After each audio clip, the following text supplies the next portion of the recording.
And speaking of elections, let's talk about another electoral battle which is now leading to a war of words, this one between Canada and China.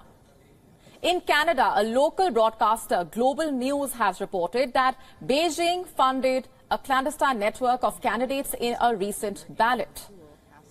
And reacting to the report of alleged foreign interference in the Canadian election, the Canadian Prime Minister, Justin Trudeau, has now lashed out at China. Mincing no words, the Canadian leader said China is playing aggressive games with democracies and Canadian institutions.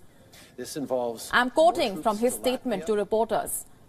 Unfortunately, we are seeing countries, state actors from around the world, whether it's China or others, are continuing to play aggressive games with our institutions, with our democracies.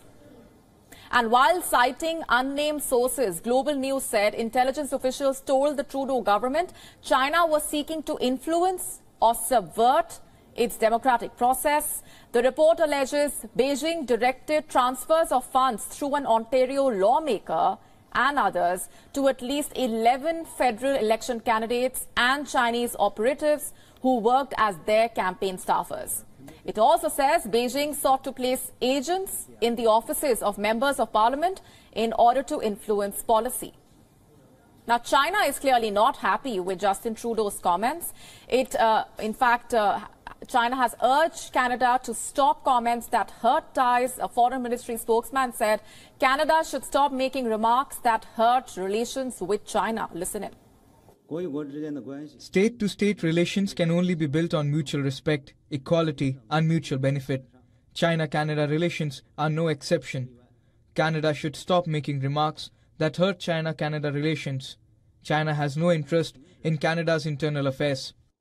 The timing is significant. This comes days after authorities began investigating illegal Chinese police stations in the Toronto area.